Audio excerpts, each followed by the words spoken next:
yang baik, hari ini kita masih dalam suasana Hari Ulang Tahun Republik Indonesia yang ke-75.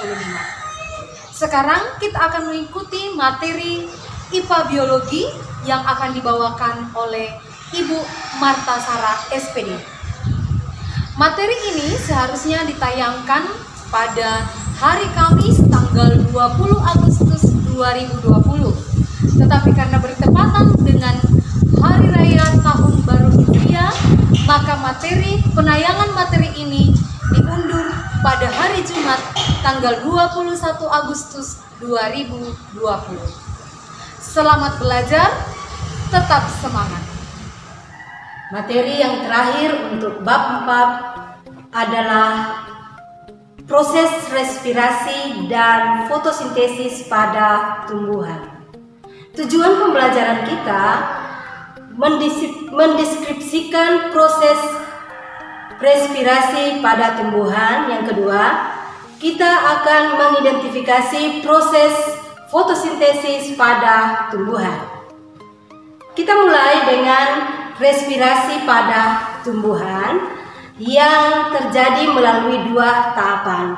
Tahap pertama adalah tahap pertukaran gas, di mana terjadi proses pengambilan oksigen dan pengeluaran karbon dioksida melalui alat pernapasan pada tumbuhan. Tahap yang kedua pada proses respirasi adalah tahap respirasi sel, di mana terjadi penguraian senyawa kompleks menjadi senyawa-senyawa yang lebih sederhana dengan membebaskan energi. Kita lihat alat-alat respirasi pada tumbuhan. Alat respirasi pada tumbuhan pertama, stomata yang terdapat pada daun dan beberapa tumbuhan yang ada pada batangnya. Yang kedua, alat respirasi yang kedua pada tumbuhan adalah lentisel. Pada umumnya terdapat pada bagian batang tumbuhan. Yang ketiga, rambut akar. Yang keempat, akar napas pada tumbuhan-tumbuhan tertentu, misalnya tanaman bakau. Kita mulai yang pertama pada stomata. Perhatikan struktur stomata pada gambar. Ketika posisi stomata terbuka dan menutup, maka kita lihat proses pertukaran gas antara gas O2 dan CO2 terjadi pada gambar stomata di slide. Berikutnya kita lihat pada lentisel. Lentisel pada tumbuhan itu pada umumnya pada batang. Kalian lihat kalau pada batang yang sudah tua, dia akan nampak lebih jelas lentiselnya. Kemudian yang ketiga adalah rambut akar. Rambut-rambut akar selain sebagai alat untuk menyerap unsur-unsur hara dalam tanah, dia juga dapat berfungsi sebagai alat pernapasan pada tumbuhan. Berikutnya adalah akar napas, contohnya pada tumbuhan bakau. Jadi ini termasuk alat-alat pernapasan khusus pada tanaman bakau. Selain dia berfungsi untuk menguatkan kokohnya tumbuhan bakau untuk menahan badai dan gelombang, dia juga berfungsi sebagai akar napas.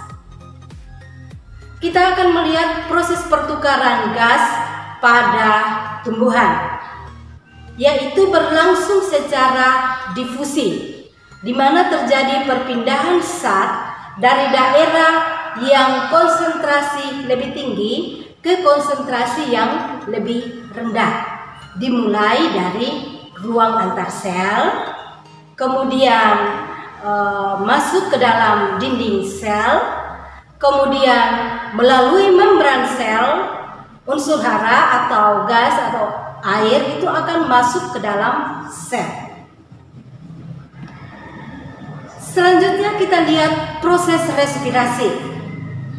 Proses respirasi itu terjadi adanya senyawa organik yang terdapat dalam tumbuhan tersebut bereaksi dengan oksigen yang diperoleh dari udara bebas melalui stomata tadi dan lentisel atau alat-alat pernapasan yang lain pada tumbuhan. Kemudian reaksi antara senyawa organik dan oksigen ini akan menghasilkan karbon dioksida, air, dan juga berupa energi.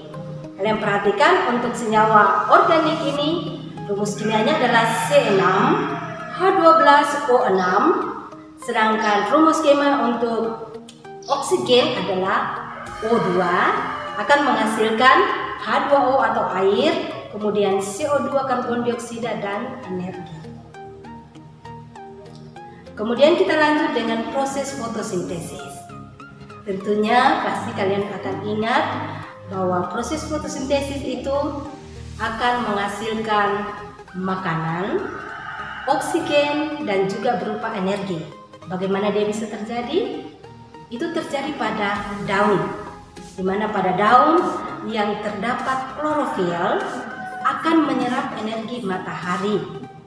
Kemudian karbon dioksida yang diperoleh tumbuhan dari udara bebas melalui stomata akan bereaksi dan menghasilkan oksigen, kemudian H2O dan energi itu sendiri. Proses fotosintesis dipengaruhi oleh beberapa faktor, yaitu suhu, kemudian keberadaan karbon dioksida di udara, kemudian ketersediaan H2O, dan juga ketersediaan oksigen. Nah, selanjutnya adalah teknologi yang terinspirasi oleh struktur tumbuhan. Yang pertama, di sini Ibu berikan dua contoh. Yang pertama adalah Teater Esplanade yang bangunannya terinspirasi dari bentuk buah durian yang berada di Singapura. Contoh kedua adalah kota yang mengambang Lilliput Decapolis yang terinspirasi dari struktur jaringan daun teratai didesain untuk antisipasi kehidupan pada tahun 2100. Ini menggambarkan bahwa kota ini dapat dihuni dan terletak di atas permukaan air. Silakan kalian perhatikan tugas yang ada. Pertama, kalian perhatikan gambar tersebut. Gambar ini adalah proses terjadinya fotosintesis tumbuhan. Kalian perhatikan dan tuliskan unsur apa saja yang dibutuhkan dan dihasilkan oleh fotosintesis. Tugas kedua adalah menuliskan 4 contoh teknologi yang terinspirasi oleh struktur tumbuhan. Demikian, terima kasih untuk perhatiannya. Selamat belajar.